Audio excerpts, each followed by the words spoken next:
Hi, everyone. Before the episode begins, I just want to remind you to follow me on Instagram and Facebook at Marlene the Plant Lady and YouTube, Everything Gardening with Marlene Simon. And remember, please, please, please rate and review on iTunes and Spotify. That just helps the podcast get noticed by more people, and then more people will become better gardeners. And that's what we all want. So enjoy the episode.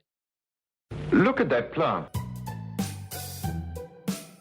I want you to know that everything was grown in my garden. Don't touch that plant! Is it poisonous? She'll become part of the plant. Hi, everyone. Welcome to Flower Power Garden Hour. I'm your host, Marlene, and this is your... Joe, that was incredibly rude. I had to move the microphone. Okay. All right. Can I continue? You can. I thought it Okay. added ambiance at a certain This point. is this is my amazing beginning. I mean, it is amazing. I was going to say this is your August garden to-do list. I mean, how poetic is that? And then I was going to say you're going to be joining me for question and answer, but you had to, jump in sooner. So you just sit still while I do the August garden to-do list. It's not that long. We're in peak summer. And, it's like your garden should be chugging along, everything, and you don't really want to be out in this heat. It's been warm. But there are some things to do, believe it or not. It's getting ready for fall planting. So you could direct sow carrots, beets, celery, kale, onion seeds. You can still plant potatoes, mustards, chard, collards, leeks, cabbage. Next month, if you could find the plants for like cauliflower and Brussels sprouts, you could plant them next month. If you've started them by seed, you should have started them last month. So this month there's a little bit to plant. You could start, harvesting your potatoes if the flowers and foliage is dying down. That's when you do your major harvesting. You could always, of course, throughout the season harvest, quote, new potatoes. Those are just small potatoes. You're going to want to deadhead flowers if you want your annuals to keep going along with your annual herbs. Whiteflies are a big problem this time of year, and there's not really a great control for them. If you have had them previous years, always expect them. You could hose off preemptively, underneath the leaves to knock the eggs off. You could get yellow sticky traps.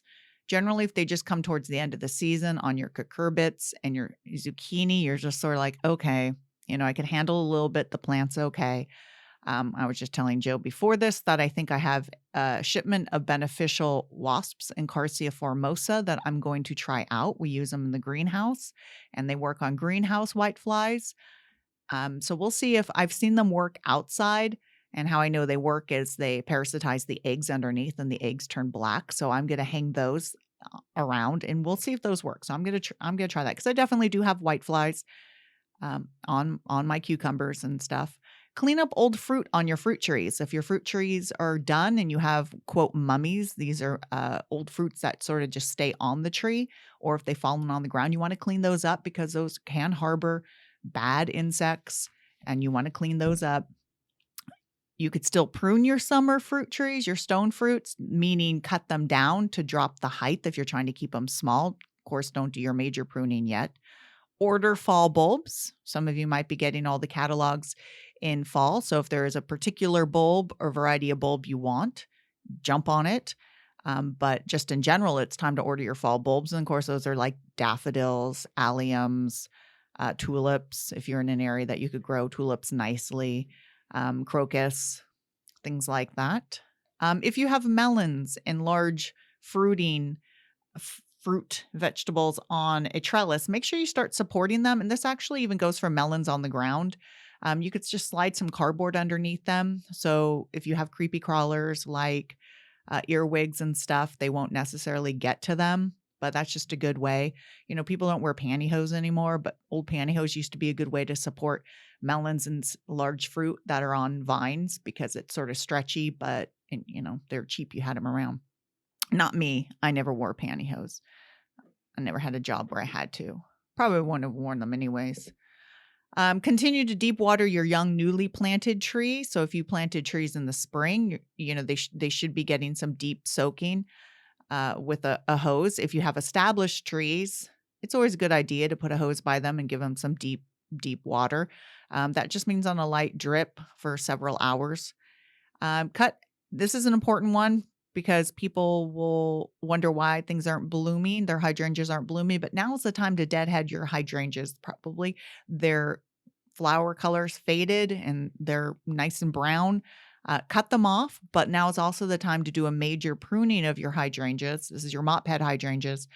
And that just basically means you could cut a lot of the old growth down. You could cut the plant part way down because remember they flower on your old growth. So that's why you don't want to prune them in the spring because then you've just cut off all the material that is there for potential flowers. So now is the time. It's just a reminder.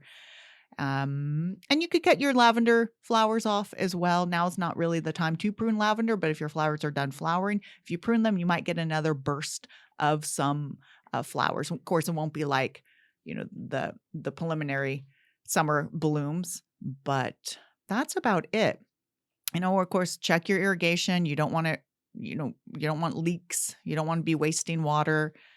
You could still, of course, start adding compost for your fall garden because it takes a while for all the organisms to start breaking down that compost and get those nutrients into the soil. So now is the time it's always the time to think about your soil because you're always, trying to get 3 steps ahead for your garden and just overall cleanup of, vegetables that you might just be pulling out. Some beans might be finishing up. Zucchini, you might be tired of it and might not be looking so great. Ooh, that was a cat fight. I'm guessing that was Ava going after Ophelia. Poor Ophelia. She could handle herself though. Yeah. So that's about it for August's garden to do. So it's really just already gearing up to the fall and hopefully temperatures start, trending down because no one likes 100-degree. Well, maybe some people do like 100-degree weather. I don't. So Joe, we're going to answer some questions. We are going to answer some questions. I'm going to have you answer some. I think it would be good for you. I think you have some things to share first. And can I share about my wasps? That was the first one I was thinking of. Okay. All right. So there's a paper wasp. They always go into my plant. So this is an raised bed tucked underneath. And I was going to do stuff. And of course, I stick my hand in there and I get bit. So then I spray it with foam. And I think I get them all. And I go in there, I stick my hand again, and I get bit. They're obviously not gone. Well, you think I would learn, but I don't. I don't learn. So I had 5 bites from the same nest. That's the first time you've ever admitted that. That I don't learn? Yeah. Erase that, Joe. Oh, no. It's staying. Erase. Edit that out. It's on a loop. Okay. So it's always my right hand, of course, because I'm right-handed. And a few times, I get stung and I don't do anything. That's the thing is I continue doing stuff. And for the most part, they don't swell. One of them swelled up really bad for whatever reason. My hand swelled up, my arm swelled up. And it's like, that's interesting. But then the other night, I'm holding Mama Kitty and I'm going to bring her to the window behind the sofa where you're at, sitting inside, and Beetle Goat's looking out. And since Mama Kitty is in theory the mommy of Beetle Goat, I'm like, oh, maybe she wants to see her daughter who's gotten 3 times the size of her. So I'm walking towards the window and all of a sudden it feels like, it's just something hits you like sharp. And I'm like, ow, ooh, that's a bite. Oh, ow, another bite. Ow, another bite. And you said I just flung the cat out of my arms. Yeah, she flew. Yeah. Yeah. I didn't even know the nest was there. It's tucked underneath the eave of the window. And I stung at least 7 times. And I like your response. I'm out there trying to brush them off of me. You're like, well, come on inside. I'm like, I'm trying to get them off of me. And this time I did. You got me 2 Benadryls. I took 2 Benadryls. I iced it. My right hand still swelled up because I think I had the brunt of the bites. Stings. I guess they are stings. Are they? Yeah. No, they're stings. Yeah. They're stings. So that's 11 this year. Good times. Yeah. But I'm good. Now, it just so happens my right arm's the one with really bad tendonitis. So I'm not able to use the weed eater anymore because I think it is a weed eater injury.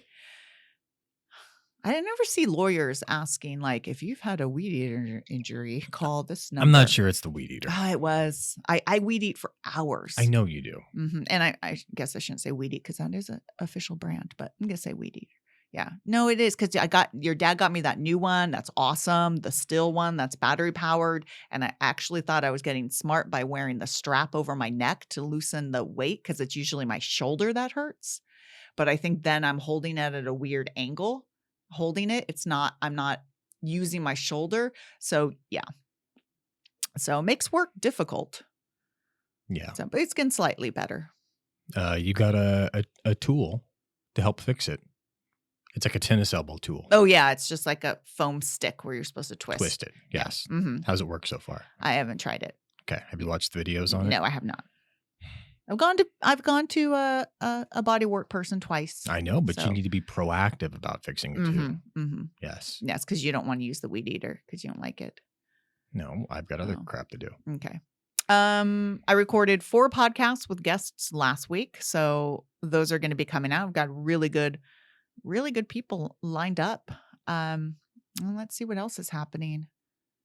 At work, I'm almost to 0 spray. I recently just brought in Cryptolamus, which is a mealybug destroyer. I tried it once before. My goal was to get it established, and I didn't see any results. But this time I've been bringing it in, and man, they're chewing away. And it's weird because the Cryptolamus looks like it's a beetle. It's a small beetle, shape of a ladybug, but the larvae stage looks like a mealybug, a very large mealybug. So a lot of people, if you have them out and about. They're not super common, but I've had to tell people, hey, don't think that there's mealybugs. These are mealybug destroyers. I'm bringing in lacewings out on the fence. I've only had 1 shipment so far, and I'm rearing my own parasitic wasps for mealybugs too. So today I got to use the little like tube and suction up the wasps into a vial. But they weren't on the leaf, so I had to catch them in the air. So I have this tube, and I'm just like pulling them from the air. It's pretty good. And then I've inoculated some potatoes with mealybugs, and then I put them in insect cages. And then once they sort of parasitize those mealybugs, I'll move those over. So we'll see. Because those are 2 parasitic wasps I can't get from any of the beneficial bug companies. Well, that's cool. Yeah. So that's it. I'm going to be talking at the Tri-County Home and Garden Show up in Roseville on the 20th. And I'm going to do 2 talks, my Garden Myths talk and Mediterranean gardening. But I don't have too many other stuff going on. So, all right, let's answer some questions. Okay, it's a long list. Okay. Are you ready? Mm-hmm. Okay, number 1. Is there any way to control leaf miners on my Armanian cucumber plant? From Laverne. Okay, I know I've mentioned leaf miners. Usually you hear it about citrus, but it's still the same symptom. So you see a leaf, usually a newer leaf, and you see these white squiggly lines all over the leaf. And you're like, what the heck is that? Well, they're both, what it is it's both larvae tunneling into the leaf. And, there's very different pests. I think the one on citrus is a moth. The one on cucurbits, so it doesn't just need to be cucumbers, it could be on any cucurbits, is believe a fly. But I think it's a yellow and black fly, if I'm not mistaken. And what it does, it'll pierce into the leaf and deposit its eggs in there. And then when the eggs hatch into a larvae, then the larvae crawls through. So it looks like it's just this crazy lines on your leaf. Now, it's almost rarely not a problem. I'll get it here and there. I'll even have it on peppers, actually. And I don't really have it bad. If you do have it bad, remember it's sort of just a transitory insect. If you have it bad, it most likely isn't going to continue. So if the plant's healthy, it will put on new leaves. There's really no control for it. Most of the time it's controlled by predatory insects that are out there, parasitic wasps that you probably don't even notice. So just like with the citrus leaf miner, I wouldn't do anything. For citrus, they say don't remove the leaves because then they'll promote new growth and they like new growth. So same with the cucumber plants. Just leave it. If anything, you can apply some diatomaceous earth on the leaf, so that may prevent the fly from landing on it. But really, I've never seen it get that bad. And if it is, it doesn't hurt the plant too much. So, but that's that's really it. I thought it said American cucumber at first. No, Armenian. It's the long one. It's a Are really the- good one. Doesn't get bitter as much as the other ones. Are those some of the ones you have? I think so. You think so? Yeah. Okay. Joe, I can't remember. No, I actually noted when we were in the garden the other day. Mhm. Yeah. I forget what we were doing, but you have things labeled like Oh, for the first time I've ever seen. I was Mhm. shocked. I made the nice wood stakes Yeah. with the paint. Yeah. And It's like Mhm. somebody broke into your garden and organized. to a certain extent. Well, far more than I've And then ever it was like seen. someone broke in, started organizing, and then got tired and then just sort of stopped organizing. But they did one section of it. Yeah. And that's far Good. more. Focus on that. Yeah. Hmm. I need some monarch butterfly seeds for them to pupae on. What type of milkweed do you recommend? Okay, what are monarch butterfly seeds? What he means is seeds that are going to grow into plants that are going to be hosts for the monarch butterfly pupae. Got it. So we were All just right. talking, I have yet to post, but it was Tora Rocha. She's the pollinator posse. And one of the big things she talks about and that we talked about are plants for hosting monarch butterflies. So, there's food for pollinators and butterflies. They need, nectar. So you want to plant a variety of flowers that have a lot of nectar for them.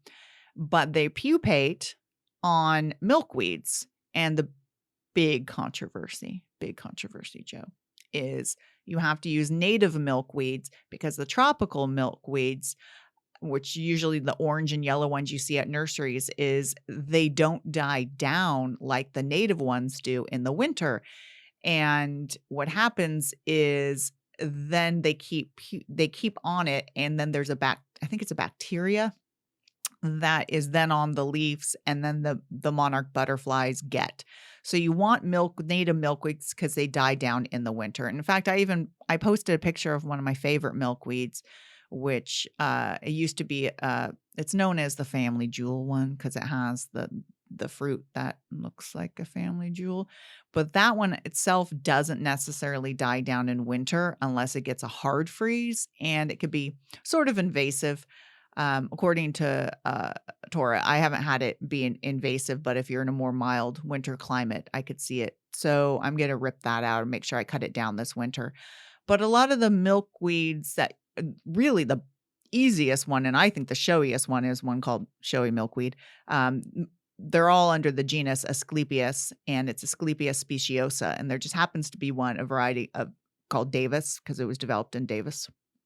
And then there's Asclepias latifolia and fascicularius. But the Calscape, CALSCAPE.org, which is a California native plant site, has a whole list of all the native milkweeds that you could find. Now, some of them are harder to find. The speciosa is pretty easy to find.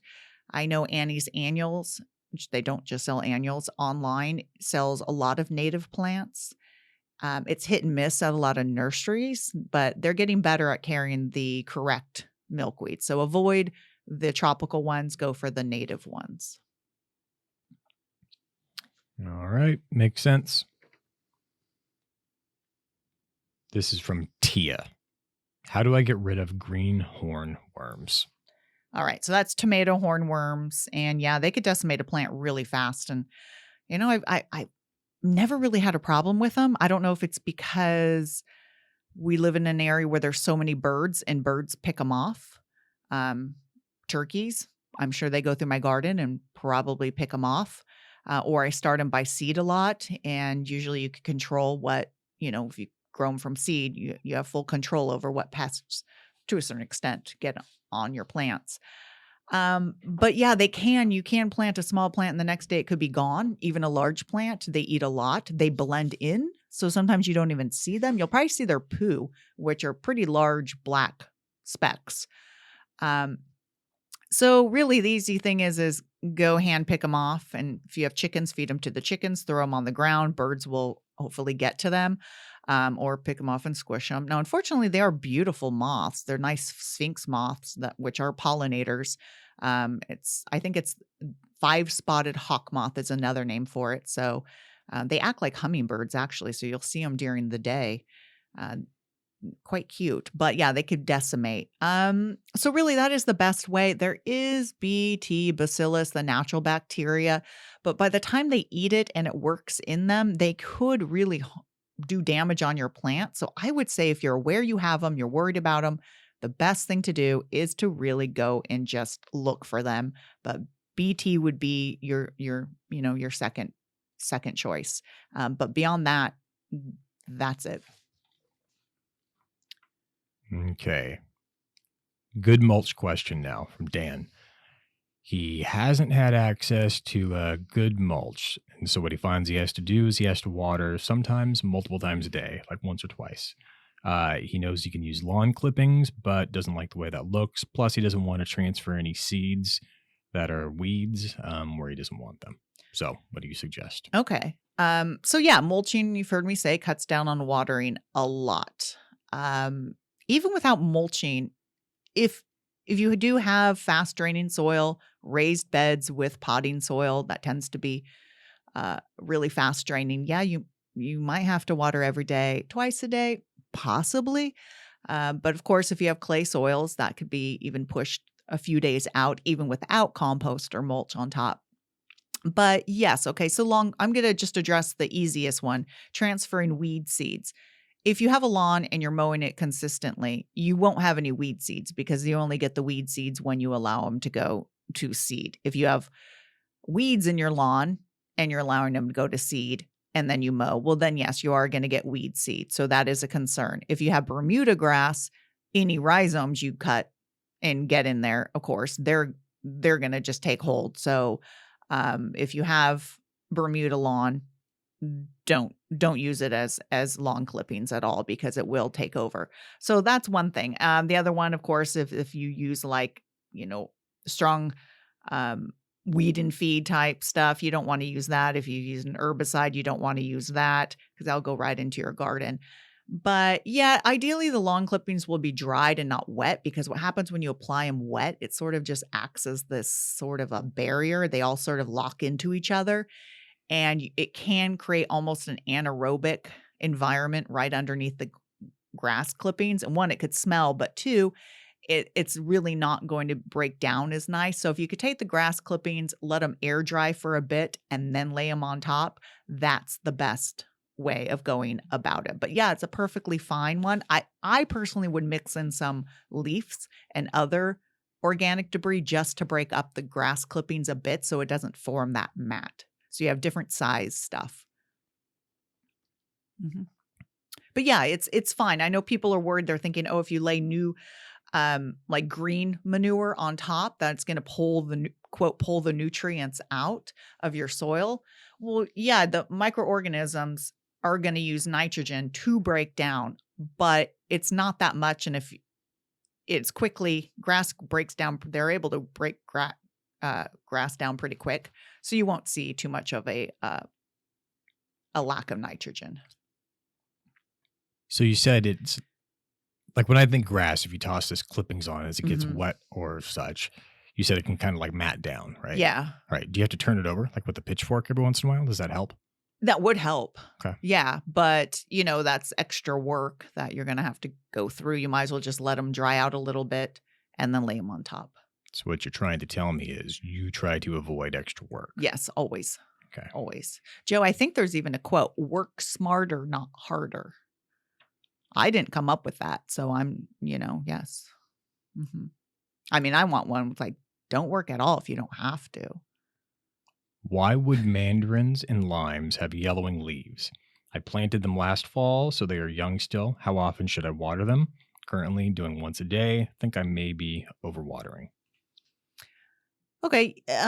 Yeah, you're right about it could be a water issue. So remember, leaves yellow with lack of nitrogen. You've heard me say that. And all over yellowing could be a sign of low nitrogen, and nitrogen is leached out by overwatering. It's also used up by plants. So if it's, not in the soil, then there isn't any nitrogen, so it could be turning yellow. Now, the question I want to know, is it in a pot or is it in a ground? If it's in a pot with potting soil, like I said, faster draining, once a day might be appropriate. If it's in the ground, in clay soils, or not even clay soils, but just in the ground, I once a day is a lot. You planted in fall, so they had all of fall and spring to get established. So you're not talking about an unestablished plant.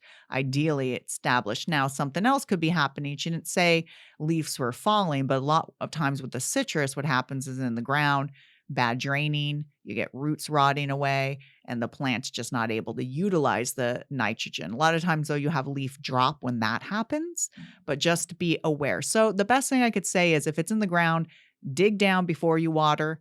If you're watering every day, so go out there before you plan on watering, dig down 6 inches. If it's really wet, don't water. Add, of course, some mulch on top, not touching the trunk. And if it's in a pot, same thing. Make sure you dig down. If it's wet in that soil, you don't need to water every day. Don't allow just the top layer of soil tell you what's going on. You should be watering so water's flowing out the bottom. So you're getting plenty. And then if you're watering, the watering seems fine, give it a little bit of fish emulsion and go and see if it greens up and go from there.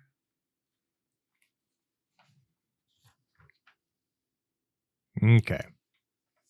I watched a YouTube video today on watering newly potted plants, and they said if you see bubbles when watering, it means there's air pockets in the soil, and you should water until you don't see these bubbles anymore.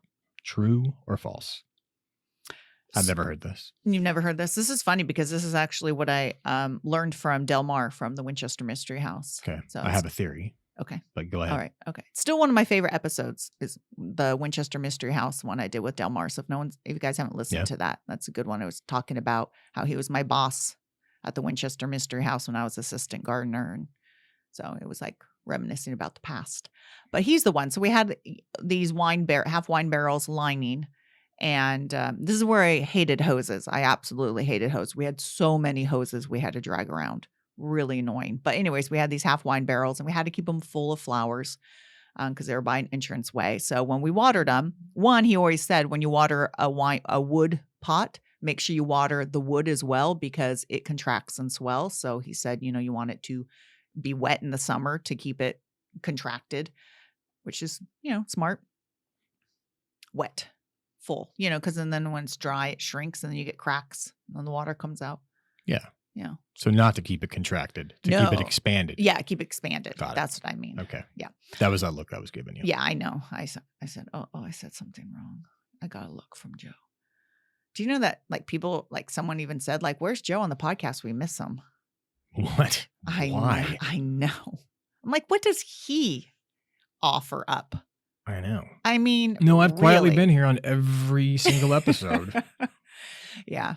I don't know. Quietly. They might hear you drinking or something. Yeah. You're more of the drinker than I am. I don't mean drinking like that. Swallowing just tea or something. Okay. Yeah, very much so, considering you don't drink at all. Cat's a bigger drinker than you. Okay. All right. So getting back to it. So, and he's the one who taught me, okay, when we water these wine barrels, water them not until one water comes out the bottom, and also when there's no air pockets anymore. No bubbles come up anymore. And I've always I don't follow that necessarily on my houseplants and at work. I follow until water flows out the bottom but it's not a bad idea for a big pot. All the air, you have a fully saturated root ball and all the soil is wet and all the air pockets are full of water when you don't have air bubbles. So if you're not sure you have dry spots or whatever, it is a good way. It's not necessarily even with newly planted plants. how you want to prevent for newly planted plants is you want to pre-wet that soil. You never want to plant in dry soil and then try to water and wet the soil. Always mix your soil in a container and then pre-wet it moist, not sopping wet, a little moist, and then put it on. But I would say it's a good idea to follow the practice of no air bubbles because there's water everywhere.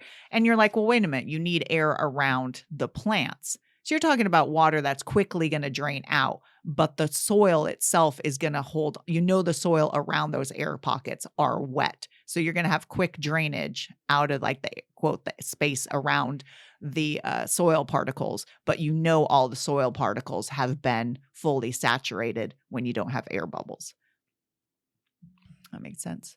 Yeah, not at all what I was going for. Oh, what were you going for? I was thinking maybe you could have a soil with some calcium carbonate in it. And when you were watering, you would get some dissolving or such based on potentially the pH of the water you were using or something, some interaction. Okay. So, we do go through and flush things out. We use fertilizer in our water every single time we water.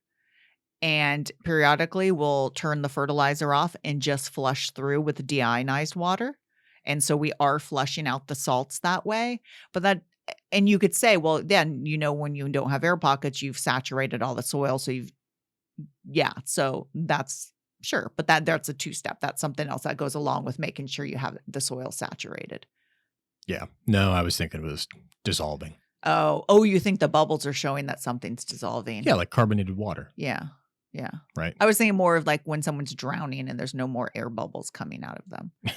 No, not what I was thinking. Isn't that when you in my murder podcast, they're like, and I knew, and there were no bubbles. You've seen horror movies where they're drowning someone. There's no more air bubbles. Anyways, similar to that. I think people just might so have been everyone worried knows you were on the what podcast. I live with, right? Just so they're aware. But it's a good analogy, right? Same thing. There's you displace all the air with water. Okay. No, which I is don't think this is a good oxygenated analogy at all. Kimberly, my pepper plant has black at the base of the stems. The hell is it? Okay. I think I've answered this before, and I'm not even sure it is this question. So, you're looking at your pepper plants and the stems are green, and all of a sudden you come to like a junction of a few stems and you'll have this sort of black or purplish color. Perfectly normal. It's just the different plant pigment, anthocyanin. Why it's there, I'm not 100% sure. It just is, in that junction right there. It's not the best area to have to photosynthesize. Maybe it's a protection, trying to protect that growth point right there, because that's, where a branch came out of. That was growth. So if you have more purple color, the theory is that it might be reflecting more light and preventing photosynthesis and water loss. So who knows? But that's what's going on. So it's not a disease. It's not, and it could even show up as sort of spots on it. But it's just normal. Okay. All right. So don't worry about it. Don't worry about it. Forget about it. Is there anything else that could, give a similar sort of aesthetic look that would be harmful that she should, consider? Well, phosphorus deficiency could cause purple in leaves. Okay. But it's very rare to have phosphorus deficiency. And normally you have that in winter when it's cold-induced phosphorus deficiency. There might be some leaf spot that mimics it, because when anthocyanins, it could be really dark and leaf spot could be black. So sometimes it could mimic almost like a leaf spot, or it could almost mimic rot of a stem, because as stems rot, they turn sort of a purple black. But if they're firm, then you don't have to worry about it being rot. So yeah, that's why I know people are concerned, because it can mimic several things. Anything from an infestation standpoint that would give that look? I'm thinking like powdery mildew, but a black version. I would say sooty mold would be, after you have a sucking insect and then their poo then has stuff growing on it, fungal spores. Okay. But usually that's on a leaf. So you get this black coating on it. So it wouldn't be at the base of a stem? No, it wouldn't be at the base of a stem. I'm not saying it's never going to be at the base of a stem. I've seen it, but generally it's on less the leaf. Likely. Less likely. Yeah. Okay. All right. Okay, last question. I know the answer for this one, Okay. I believe. Do sunflowers stunt the growth of plants around them? Well, okay, no, go ahead. No. Answer. You know the answer. No, I was thinking of two. Well, now I have two answers. Okay. Good. Yeah. Okay. So one would be from, I would say it could Mhm. from blocking sun, right? Okay. Yeah. So it could Yeah. potentially do Mhm, that. mhm. Two, I would say no if they were thinking about it as the like negative companion plant thing, Okay. right? Yeah. Aren't there the companion plants that are supposed to like help Yes. plants grow, but you Yes. say that's kind of bullshit? Yeah. And so Mhm. I was thinking maybe there's an opposite version of that There is. where you have competition Yeah. for Okay. resources. Okay. So yes, there's always competition. So that's why you plant trees, apart. Mhm. Generally you plant certain distance apart because they are competing for root space, and within root space you have nutrients and water. Right. So there's always competition among plants. Shade is a competition for sure. That's why you don't, grass doesn't really grow under a tree generally because it's shaded, and there's the roots there that are sucking up all the water. So that's general competition. You have vigorous plants that will dominate and take over other plants that are slower growing. Then you get to allelopathic chemicals. Almost all plants have certain chemicals that, I'm not going to say all plants, but we're learning that a lot of plants have chemicals that can inhibit growth around them for that competition reason. What's the most famous example? I think of one. Black walnut. Yep. Yes. Okay. So that one is they've even isolated, instead of just saying allelopathic chemicals, they've narrowed it down to junglins, which is the chemical. Now the funny thing is, just yesterday on my Instagram reel, It's Junglin. is it? I don't know. I'm thinking of like Carl Jung. Oh, I don't know. Yeah. Okay, maybe. I'm going to go with that. Okay, that sounds good. On my Instagram reel yesterday, I did a video because my tomatoes literally are touching, or I should say, the walnuts in the orchard are touching some of my tomato plants. Okay, am I allowed to finish? No, because I'm going to forget. Okay. All right. So pause here. We're going to come back to you finishing your sunflower thing. Okay. All right. But I have to bring it up because I'm going to forget otherwise. Okay. All right. You said of your video that you made. Yes. I think you need to bring up your biggest video ever randomly and Oh, where yeah. you're huge. Oh, yeah. Okay. So my finger lime / caviar lime, it's the citrus that when you cut it and you squeeze it, it looks like a whole bunch of green caviar eggs coming out. It's very good.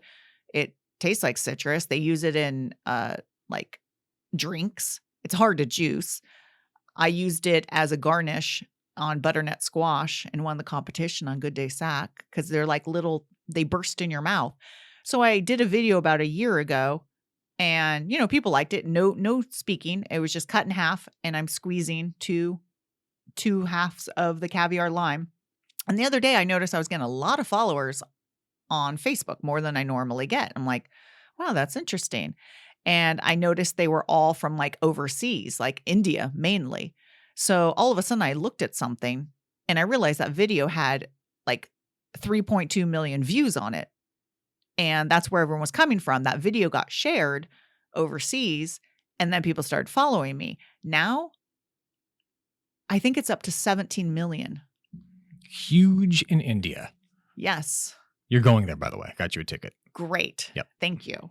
I could do a lot of plant hunting there. That'd be awesome. Yeah. Yeah. Mm-hmm. Yeah. Be pretty cool. Well, you need to bring a lot of those little limes. Yes, and just- exactly. yeah. They could grow them there. So I'm just, you're going to it's be a perfect street climate. performer in India. Yeah, just doing that. Yeah, 17 million. And people are like, oh, what do you get for that? I'm like, nothing. My face isn't even in it. So I'm just like, I mean. That's right. It's just your hands, right? It's just my hands. You're like the horticultural version of Waylon Jennings. No one knows Waylon Jennings? What, his hands? Because he's a guitar player? The theme song from the Dukes of Hazzard. Just a good old boy. We're trying to, just a good old, dun, dun, dun, dun, dun, dun. I don't know. Is he just? See, there's a line about something about his mom where his face isn't even on TV, but his hands are, because Oh. during the intro, Uh-huh. they show him playing the guitar. Oh, Yep. yeah. Yeah. like you. Someone did insult my fingernails. They're like, oh, her nails are so dirty. I'm like, oh, I'm sorry. I actually use my hands for a living. But anyways, yeah. So yeah, I went viral. That's what, yeah. And you get nothing out of it. Well, followers and people in India know me. Yeah. As maybe the caviar lime person. Okay, going back to the sunflowers, alleliopathic. So the video I did is there's we're in a middle of a walnut orchard. So there's walnuts everywhere. They're English walnut, but I'm pretty darn sure they are grafted onto black walnut stock. And the roots do emit this. So in the soil, there's junglins being emitted. And in the leaves, it's as it drops, it's there. But from what I've read, it breaks down pretty darn quick in the soil. But I have, these tomatoes that are 5 feet tall producing, and literally they are touching the leaves of the English walnuts. And someone asked me, well, wow, did you clean up debris? And I'm like, I don't clean up any of the leaves. I mean, I don't purposely add leaves to it. But we also have, and he's like, well, it affects perennials. Well, I have perennials planted under another English one, and they're doing okay. And I absolutely do not clean up any of the walnuts leaves or anything there. It's got thick layer of mulch on that. So possibly it does affect some plants, but from reading it, tomatoes is one that it affects. And maybe my tomato would be, 12 feet tall. So maybe it is. It's just, until you do trial runs.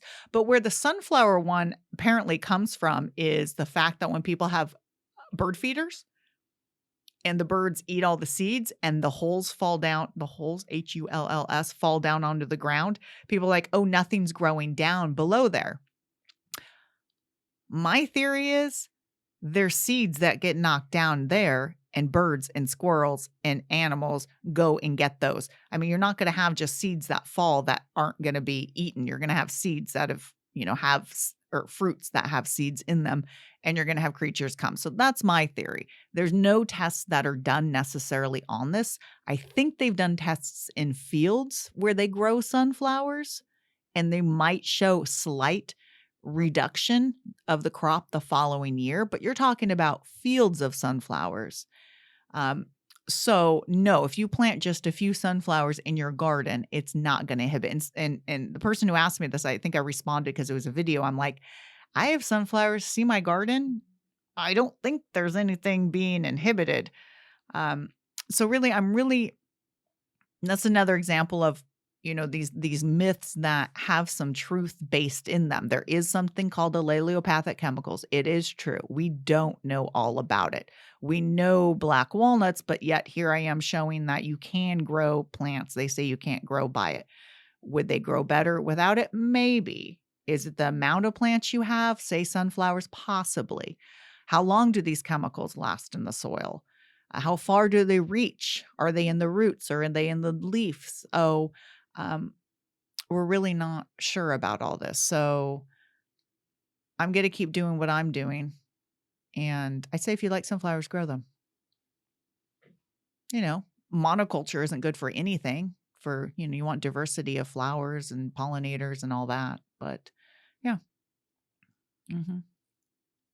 Sunflowers have gotten really short. They have. Crazy It's short. just so much easier for harvesting quicker. No, I know. I get it. I know, but it's almost boring. Like people want to come out to our fields, like the fields like Central Valley, Yolo County is known for their sunflower fields. Yeah. In fact, they have to say, don't go and trample the sunflowers for your Instagram pictures. But people are towering over the sunflowers now. They're like 18 inches tall. Yeah. They're ridiculous. Yeah, this year was really short. So, I mean, I get it. They're not there for people to go and take pictures of, but yeah, it's crazy, the genetics and the breeding. Yeah. But they're all done. They're all faded and dying away. There is one more question, Joe, that you didn't ask because there's no picture to it. Yeah, I know. I wasn't sure if you had that on purpose or not. No, I want you to ask it, and I'm going to describe it, and I bet people who have it will know what I'm talking about. This is from Lori. Okay. What is my plant? No, what is on my plant? What is on my plant? You had one job.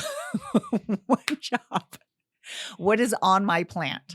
Okay, she sent me a picture of a Puntia. Almost everyone knows what a Puntia cactus looks like. It's No, that, I have no idea. cactus corner? Yes. Those flat paddled stems Yeah, you're talking about like, oh, wait a minute. No, I don't know. where people have carved their names on cactus What? corner. No. They look like Mickey Mouse ears, the flat ones. Okay. You know what I'm talking about. Right. You've seen them. Yeah. A Not Puntia. not the kind of typical Old West cactus that's like the one cylinder in the middle with like the arms coming off. No, that's the Sakura. I can't say it. Okay. Cactus. No, I'm talking about the other one that is Yeah. flat. The one that grows out. Paddle. Yes. Yes. Right. Mhm, Yes. mhm. So you could eat those stems, right? So a Puntia, on it, sometimes you'll come across them covered in this white, almost cottony appearance. And it looks like mealybugs because mealybugs are a very common cottony insect. But this, in fact, is a scale. And a scale is another sucking insect. This one just happens to have like a white coating on it. What's really interesting is it's almost always just on a Puntia, and it's called a cochineal scale. And it's where they get the cochineal or carmine dye, because if you squeeze these scales, it's red. And that's what they used to harvest to get the dye. And I guess they still use that. You can still use the dye. It's this bright red. Now, because it's a sucking insect, it can harm a plant. Usually, though, it takes a lot to harm the plant. But if you don't like it, you're worried about it, just take a hose, blast them right off.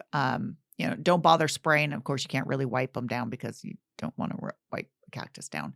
But just take a hose, blast it, and reduce the numbers. And usually they come and they go. But there's one at work when I'm feeding the campus cats that is covered in it. And I want to do a video of going up and squishing it because it has such a red guts.